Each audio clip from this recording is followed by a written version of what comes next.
Hello everybody, welcome back to my channel Neeraj. तो बेटा इसमें मैं क्वेश्चन कराने वाली हूँ आपको वेक्टर से। और वेक्टर किस में होता है आपको सभी को पता होगा कि फिजिक्स में होता है। इसमें कुछ क्वेश्चन हैं आपके 25 क्वेश्चन होंगे टोटल, और वेक्टर से रिलेटेड होंगे सारे क्वेश्चन। बेसिक क्वेश्चन होंगे बिल्कुल, ऐसा नहीं है कि मतलब हाई फाई हो रहा है, ऐसा कुछ भी नहीं है। बेसिक क्वेश्चन है और बेसिक क्वेश्चन ही आपकी बीएससी नर्सिंग में पूछे जाते हैं। ठीक है, तो पहला क्वेश्चन है, देख लो। कह रहे हैं which of the following is a vector quantity. इनमें से कौन सी जो क्या है, राशि है, वो सदिश है, वो आपसे पूछ रहे हैं। कौन सी एक सदिश राशि है वो आपसे कह रहे हैं।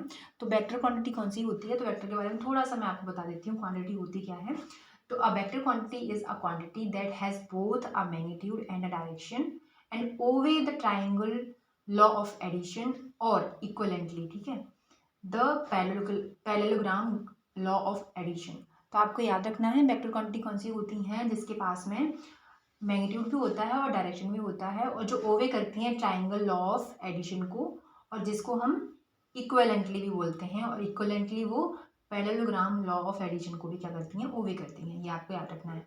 सो a vector is specified by giving its magnitude by a number. And magnitude किससे होता है, मैग्नीट्यूड हमारा एक नंबर होगा, कोई भी नंबर हो सकता है। ऐसे मान के चलो हम लिख ले रहे हैं यहाँ पे, जस्ट अ मिनट, हम यहाँ पे नंबर लिख ले रहे हैं कोई भी, जैसे 20। ओके, तो फिर हम इसके बाद में बात करेंगे कि उसके बाद में नंबर, और उसके बाद में डायरेक्शन भी होती है इसमें। Some physical quantities that are represented by vectors are, जिसमें आपका आ जाता है डिस्प्लेसमेंट, डिस्प्लेसमेंट आ जाएगा। ठीक है, जो हम वेक्टर क्वांटिटी होती हैं जिसकी डिस्प्लेसमेंट हो गया, वेलोसिटी हो गया। वेलोसिटी भी हमारी किस में आती है, वेक्टर क्वांटिटी में आती है। एसेलरेशन हो गया, एसेलरेशन। ठीक है, एसेलरेशन भी हमारा किस में आता है, वेक्टर क्वांटिटी में आता है। फिर एक और होता है फोर्स। और भी बहुत सारी चीज़ें हैं जो हमारी वेक्टर क्वांटिटीज़ हैं, लेकिन बेसिकली मैंने एनसीईआरटी की बेसिस पे बताया। 4 आपकी वेक्टर क्वांटिटीज दे रखी हैं जो बता रखी हैं मैंने। ठीक है, बाकी हमारा एक स्केलर क्वांटिटी होती है, उसके बारे में जान लो। तो स्केलर क्वांटिटी में बेटा सिर्फ और सिर्फ आपकी डायरेक्शन होती है, ओनली। ठीक है, आप यहाँ इसमें कह सकते हैं we can classify quantities as scalar और vector. Basically the difference is that a direction ही डिफरेंस है दोनों के बीच में। ठीक है, associated with a vector, direction हमारी किसके साथ एसोसिएट होती है, वेक्टर के साथ में हमारी डायरेक्शन होती है। आपने देखा होगा जो वेक्टर क्वांटिटीज होती हैं उसमें डायरेक्शन और आपका मैग्नीट्यूड दोनों ही मिल जाएंगे। ठीक है, तो बेसिकली जो डिफरेंस होता है वो क्या होता है, वो डिफरेंस होता है हमारा direction. Associate with the vector से एसोसिएटेड होता है, but not with the scalar, scalar के साथ में नहीं होता है। स्केलर के साथ में सिर्फ और सिर्फ आपका क्या होता है, मैग्नीट्यूड होता है, मैग्नीट्यूड होता है आपका। ठीक है, स्केलर के साथ में। तो डिफरेंस हमारा क्या हो गया, डायरेक्शन हो गया। A scalar quantity is a quantity with magnitude only. तो आप क्या रखना है, स्केलर क्वांटिटी के साथ में सिर्फ और सिर्फ मैग्नीट्यूड होता है, ओनली मैग्नीट्यूड होता है उसके साथ में। It is specified completely by a single number. तो किससे स्पेसिफाइड होती है, एक सिंगल नंबर से। मान के चलो यहाँ पे मैंने लिख दिया 20, तो ये सिर्फ और सिर्फ हमारा एक स्केलर क्वांटिटी हो गया जो स्पेसिफाइड कर रहा है एक नंबर को। ठीक है, along with a proper unit, एक उसके पास में एक यूनिट होती है, प्रॉपर यूनिट। मान के चलो यहाँ पे मीटर लिख दिया मैंने, या फिर यहाँ पे बोल्ट लिख दिया, मतलब जो भी यूनिट होगी यूनिट साथ में होगी उसके। ठीक है, example are the distance between 2 points, mass of an object, the temperature of a body. तो डिस्टेंस होगा बिटवीन 2 पॉइंट्स के बीच में, या फिर मास ऑफ एन ऑब्जेक्ट, ये आपके स्केलर क्वांटिटी के क्या है, एग्जाम्पल हैं। टेम्परेचर हो गया बॉडी का, वो भी आपका स्केलर में आएगा, याद रखना है। ठीक है, डिस्टेंस होगा, 2 पॉइंटों के बीच की डिस्टेंस को स्केलर क्वांटिटी में आइडेंटिफाई करेंगे। मास of an object, mass object का हुआ कोई भी, जैसे मान के चलो हम लिख देते हैं यहाँ पे 20 kg, तो ये भी हमारा क्या हो गया, एक स्केलर क्वांटिटी हो गया। टेम्परेचर हो गया बॉडी का, temperature of the body, of a body, तो 25 डिग्री सेल्सियस है आपके पास में, तो ये भी हमारा किस में कंसीडर करेंगे, हम स्केलर में कंसीडर करेंगे। And the time specially time, और क्या होगा, टाइम होगा हमारा। टाइम जैसे मान के चलो 20 सेकेंड में 20 क्यों ले रही हूँ कि किससे सब कुछ मतलब आपको सिंपल रहे, आपके लिए इजी रहे, इसलिए 20 को मैं कंसिडर कर रही हूँ।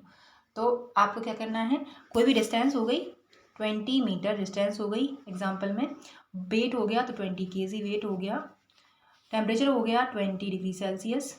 ठीक है, और या फिर आपका कोई भी टाइम हो गया 20 सेकेंड। ठीक है, तो ये सारी चीज़ें हम किस में कंसीडर करेंगे, स्केलर में कंसीडर करेंगे। ठीक है, एट विच सर्टेन आपका इवेंट हैपन होती हैं। The rules for combining scalar are the rule of ordinary algebra होता है। स्केलर कैन भी एडिड हो सकता है, सब्ट्रैक्टेड हो सकता है और मल्टीप्लाई हो सकता है एंड डिवाइड भी हो सकता है। ठीक है, ये हमारा क्या हो सकता है, ऐड भी कर सकते हैं स्केलर को, हम सब्ट्रैक्ट भी कर सकते हैं, मल्टीप्लाई भी कर सकते हैं और हम डिवाइड भी कर सकते हैं। जस्ट अ ऑर्डिनरी नंबर है इसलिए। ठीक है, चलो तो इसका हमें आंसर पता चल गया, हमें पता चल गया कि हमारी वेक्टर क्वांटिटी और स्केलर क्वांटिटी होती क्या है और कौन सी होती है। एग्जाम्पल भी हमने पता कर लिए। तो हमसे पूछ रहा है वेक्टर क्वांटिटी किस में होती है, वेलोसिटी आपको पता है, स्पीड होगा नहीं क्योंकि स्पीड के पास में सिर्फ और सिर्फ मैग्नीट्यूड होता है इसलिए, डिस्टेंस नहीं होगा और आपका मास नहीं होगा। ठीक है, हमारा क्या होगा, हमारा सी ऑप्शन सही हो जाएगा कि हमारा जो वेलोसिटी है उसके पास में क्या होता है, मैग्नीट्यूड के साथ साथ में आपका क्या होता है, डायरेक्शन भी होती है, जैसे वेलोसिटी 20 मीटर पर सेकेंड। ठीक है, तो हमारे मैग्नीट्यूड के साथ साथ में वेलोसिटी भी है तो इसलिए हमारा क्या हो जाएगा, सॉरी डायरेक्शन भी है तो हमारा क्या हो जाएगा, ये वेक्टर क्वांटिटी हो जाएगा। नेक्स्ट क्वेश्चन देखिए, सेकंड आपसे कह रहे हैं कि द मैग्नीट्यूड ऑफ वेक्टर, एक वेक्टर ये दे रखा है, इसका मैग्नीट्यूड आपसे पूछा है। मैग्नीट्यूड कैसे निकालते हैं, तो मैग्नीट्यूड निकालते हैं इसका कि हम इसका स्क्वायर कर देते हैं, तो 3 का स्क्वायर प्लस 4 का स्क्वायर और इस पर चढ़ा देते हैं अंडर रूट, कितना हो जाएगा 9 प्लस 16। ठीक है, अंडर रूट में, और ये हो जाएगा 25 अंडर रूट, और अंडर रूट से बाहर निकालेंगे तो ये आपका 5 आंसर आ जाएगा। ए का मैग्नीट्यूड क्या हो जाएगा, 5 हो जाएगा, तो आपका आंसर क्या आ जाएगा, हमारा आंसर आ जाएगा ए। ठीक है, ऐसे ही आप ना कोई भी क्वेश्चन है, जैसे मान के चलो हम यहाँ पे निकाल के देख रहे हैं, जैसे यहाँ पे आप रख लो 5 प्लस 6, ठीक है, आई और जी, इसका मैग्नीट्यूड आप मुझे बताना कितना होगा इसका आंसर। ठीक है, जो भी आंसर हो मुझे आप कमेंट कर देना, कमेंट जरूर करना है, ये नहीं कि हाँ डाल दिया, नहीं, कमेंट करना है। नेक्स्ट क्वेश्चन देखो, नेक्स्ट क्वेश्चन आपका ये कह रहे हैं आपसे कि if two vector are perpendicular their dot product is, यदि दो सदिश लंबवत हैं तो उनके डॉट प्रोडक्ट क्या होंगे, उनका जीरो होता है। कोई भी दो वेक्टर जब परपेंडिकुलर होते हैं एक दूसरे के, ऐसे परपेंडिकुलर होते हैं, परपेंडिकुलर का मतलब होता है 90 डिग्री का एंगल बन रहा होता है, तो उनका जो डॉट प्रोडक्ट होता है वो जीरो होता है। ठीक है, नेक्स्ट क्वेश्चन देखिए, नेक्स्ट क्वेश्चन आपका ये वाला कह रहे हैं आपसे कि the cross product of two parallel vector is, जो दो हमारे समांतर सदिशों का क्रॉस प्रोडक्ट क्या होगा वो आपको बताना है। तो क्या हो जाएगा हमारा, इसका भी जीरो आंसर आ जाएगा, कोई भी पैरेलल होते हैं तो उनका भी एंगल क्या जीरो बन रहा है। ठीक है, आंसर क्या हो जाएगा, जीरो हो जाएगा। नेक्स्ट क्वेश्चन देखिए, नेक्स्ट क्वेश्चन आपका फिफ्थ कह रहे हैं आपसे, कह रहे हैं कि unit vector is a vector with a magnitude of, एक यूनिट वेक्टर है is a vector with a magnitude, क्या होगा इसका, तो इसका मैग्नीट्यूड क्या हो जाएगा बताइए जल्दी से। एक सदिश, एक इकाई सदिश, एक सदिश है जिसका परिणाम होगा, इसका परिणाम क्या हो जाएगा, 1 हो जाएगा। ठीक है, फिर देखिए नेक्स्ट क्वेश्चन, नेक्स्ट क्वेश्चन है आपके पास में, ये देखो वही क्वेश्चन आ गया। अब आपको बताना है इसमें से कि what is the following is a scalar quantity, इसमें से आपको स्केलर क्वांटिटी बताना है कि अदिश राशि कौन सी होगी। तो 6 का एक्स वाई जी, आपका जो भी आंसर होगा मुझे कमेंट कर देना। ठीक है, चलिए नेक्स्ट क्वेश्चन देखिए, कह रहे हैं the resultant of two vectors acting at an angle theta is maximum when theta is, तो आपको बताना है कोई रिजल्टेंट होता है दो वेक्टर का, रिजल्टेंट क्या है, दो वेक्टर का, वो एक एंगल पे थीटा पे मैक्सिमम है, तो वहाँ पे जो थीटा होगा वो कितना होगा तब मैक्सिमम होगा, तो वो कितना होगा हमारा थीटा हो जाएगा हमारा भाई कितना होगा 0 डिग्री सेल्सियस। 0 डिग्री पे हमारा क्या होता है, किसी भी दो वेक्टर का रिजल्टेंट हमारा क्या हो जाता है, मैक्सिमम हो जाता है। ठीक है, तो आपका आंसर हो जाएगा ए ऑप्शन। ठीक है, नेक्स्ट क्वेश्चन देखिए, इसका कह रहे हैं आपसे resultant of two vectors acting at an angle, एक एंगल पे एक्ट कर रहे हैं और उनका जो रिजल्टेंट है दो वेक्टर का वो मिनिमम है। ठीक है, तो क्यों कौन से किससे एंगल पे, कौन से एंगल पे आपका ये मिनिमम होगा, ये आपको बताना है रिजल्टेंट। तो कौन थीटा पर कार्य करने वाले दो सदिशों का परिणामी न्यूनतम होता है, जब थीटा होता है तो तब थीटा होगा 180 डिग्री का, तो हमारा मिनिमम होगा रिजल्टेंट। ठीक है,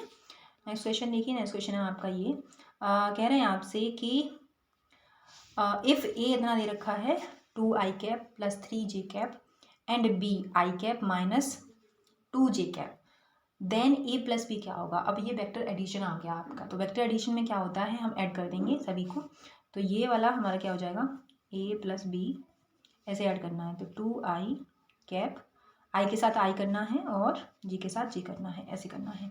ठीक है, प्लस में आपका आ जाएगा आई और ये प्लस माइनस माइनस हो जाएगा, तो हो जाएगा 2 जी। ठीक है, यही तो होगा 2 जे कैप, तो इसमें देख लीजिए 2 और 2 आई और आई 3 आई हो जाएगा और हमारा 3 जे और 2 जे, जे बचेगा सिर्फ। ठीक है, तो आपका आंसर कौन सा हो जाना चाहिए, आपका ए आंसर सही हो जाना चाहिए, 3 आई कैप प्लस जे कैप।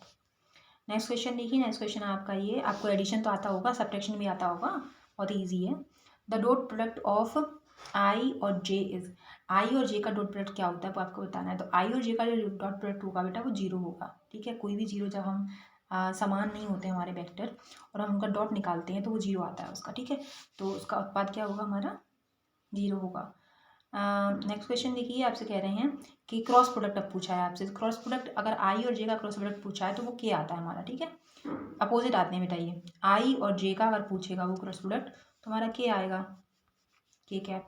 और अगर जे और जे का कुछ होता नहीं है, ठीक है, क्रॉस में, और हमारा क्या आ जाएगा, आई जे हो गया, और के और जे हो जाता है तो हमारा आई आ जाएगा। ऐसे हमारे क्या आ जाते हैं, साइड प्रोडक्ट आ जाते हैं। आई क्यों आएगा, जे आ जाएगा। और हमारा फिर हम करेंगे के और जे को, तो हमारा आई आ जाएगा। ऐसे हमारे क्रॉस प्रोडक्ट में आ जाते हैं, ठीक है। नेक्स्ट क्वेश्चन देखिए, नेक्स्ट क्वेश्चन आपका ये, आपसे कह रहे हैं कि the negative of a vector has the same magnitude but opposite, ठीक है। कोई भी नेगेटिव वेक्टर है उसका सेम मैग्नीट्यूड है लेकिन अपोजिट वो डायरेक्शन, उसकी दिशा हमारी अपोजिट हो जाती है। एक सदिश के नकारात्मक का समान परिणाम होता है लेकिन विपरीत उसकी डायरेक्शन होती है, दिशा होती है। नेक्स्ट क्वेश्चन देखिए, नेक्स्ट क्वेश्चन है आपका ये, क्वेश्चन देखिए 13 कह रहा था angle between two vectors A and B can be found using. जब भी हम एंगल निकालते हैं दो वेक्टर्स का तो हमें हमें दोनों ही करने पड़ते हैं, डॉट भी करना पड़ता है और क्रॉस भी करना पड़ता है। तो आपका सी ऑप्शन सही हो जाएगा इसमें, कि आपको बोथ डॉट एंड क्रॉस करना पड़ेगा, ठीक है। नेक्स्ट क्वेश्चन देखिए 14 आपसे कह रहे हैं कि if A equals to B है देन क्या होगा, मैग्नीट्यूड आर इक्वल होंगे या फिर डायरेक्शन इक्वल होगा या फिर मैग्नीट्यूड और डायरेक्शन दोनों इक्वल होंगे। तो हमें दोनों इक्वल हो जाते हैं जब ए डॉट बी निकालते हैं, तो हमारा मैग्नीट्यूड भी इक्वल होता है और डायरेक्शन भी इक्वल होती है, ठीक है। नेक्स्ट क्वेश्चन देखिए, नेक्स्ट क्वेश्चन आपका 15 आपसे कह रहे हैं कि the vector projection of A on B is given by, A का बी पर सदिश प्रक्षेपण किसके द्वारा दिया जाता है। तो हमारा इसमें हो जाएगा ए ऑन बी, बोल रहा है ना आपसे, A on B, A on B, A on B कह रहा है आपसे। तो हमारा बी का मैग्नीट्यूड निकल आएगा और ए डॉट बी होगा, सॉरी बी ऑप्शन आपका, ई ऑप्शन सही हुआ बेटा। हमारा बी का मैग्नीट्यूड निकल आएगा और ए और डॉट बी का हम डॉट प्रोडक्ट निकाल देंगे, ठीक है। तो इसका ये आंसर सही हो जाएगा। नेक्स्ट क्वेश्चन देखिए, नेक्स्ट क्वेश्चन आपका 16 कह रहे हैं आपसे कि the component of a vector long a given direction is it. कह रहे हैं आपसे किसी दी गई दिशा के अनुदिश एक सदिश का घटक उसका होता है scalar projection, vector projection, cross product या फिर आपका डॉट प्रोडक्ट। तो वो होता है हमारा scalar projection. The component of a vector along a given direction होता है वो स्केलर प्रोजेक्शन कहलाता है। नेक्स्ट क्वेश्चन देखिए, नेक्स्ट क्वेश्चन आपका ये कह रहे हैं आपसे if a vector is multiplied by a scalar its magnitude. जब भी हम वेक्टर को किसी भी स्केलर के साथ में क्या करते हैं, मल्टीप्लाई करते हैं, तो मैग्नीट्यूड क्या होगा, रिमेन द सेम, चेंज हो जाएगा, या फिर बिकम्स जीरो हो जाएगा, या फिर बिकम इन्फिनाइट हो जाएगा। तुम्हारा क्या हो जाएगा, इसमें चेंज आ जाएगा। जब भी हम वेक्टर को किसी भी स्केलर के साथ में मल्टीप्लाई करेंगे तो मैग्नीट्यूड हमारा क्या हो जाएगा बेटा, चेंज हो जाएगा। नेक्स्ट क्वेश्चन देखिए, नेक्स्ट क्वेश्चन आपका ये कह रहे हैं आपसे कि the area of a parallelogram formed by vector A and be given by. तो एरिया कैसा हो जाता है, हमारा समांतर चतुर्भुज जो होते हैं सदिशों ए और बी द्वारा निर्मित समांतर चतुर्भुज का जो क्षेत्रफल होता है उसका क्या हो जाता है, वो हमारा क्रॉस प्रोडक्ट में बदल जाता है, उसका मैग्नीट्यूड निकाल लेते हैं। नेक्स्ट क्वेश्चन देखिए, 3 वेक्टर्स होंगे line in the same plane are called. जब 3 वेक्टर हमारे सेम प्लेन में होते हैं, ठीक है, 3 वेक्टर मान के चलो सेम प्लेन में हमारे, ठीक है, तो उनको क्या बोलते हैं, उनको हम कोप्लेनर वेक्टर बोलते हैं, ठीक है, जिसको हम समतलीय सदिश बोलते हैं। नेक्स्ट क्वेश्चन देखिए 20 आपसे कह रहे हैं कि the vector joining the initial and final position of a moving object is called, इसको क्या बोलते हैं, इनिशियल और फाइनल पोजीशन को ज्वाइन करता है तो उसको डिस्प्लेसमेंट बोल देते हैं, ठीक है, डिस्प्लेसमेंट बी ऑप्शन सही हो जाएगा। नेक्स्ट क्वेश्चन देखिए 21 आपसे कह रहे हैं ए और बी इतना दे रखा है, माइनस निकालना है, तो इसका भी आंसर आप करेंगे और 21 का आंसर आपको करना है, इसको निकालना है, ठीक है, चीटिंग मत करना कैसे आया, इसको निकालना है आपको। 21 का एक्स वाई जी आपको आंसर करना है क्या हो जाएगा, ठीक है। ओके, तो मैं थोड़ा सा हेल्प कर दे रही हूँ आपकी। ए माइनस बी बोल रहा है आपसे, तो जो बी वाला कंपोनेंट है उसके सारे चिन्ह बदल जाएंगे आपके। जैसे कि माइनस का आई दे रखा है तो वो प्लस हो जाएगा आई कैप, ठीक है, और ये माइनस का है, ये प्लस का है 5, तो ये माइनस का हो जाएगा -5 जे कैप, और ये माइनस का है तो ये प्लस का हो जाएगा, ठीक है। ऐसे आपके सारे के चिन्ह बदल जाएंगे सबके, और चिन्ह बदलने के बाद में आपको इसको सब्ट्रैक्ट कर देना है। तो कैसे करोगे, एक और रख लो यहाँ पे, 2i - j+3k। ठीक है, अब आपको सब कुछ कर देना है, जो भी आपका आंसर आएगा वो मुझे कमेंट कर देना। क्वेश्चन देखिए, नेक्स्ट आपसे कह रहे हैं the projection of A along itself is.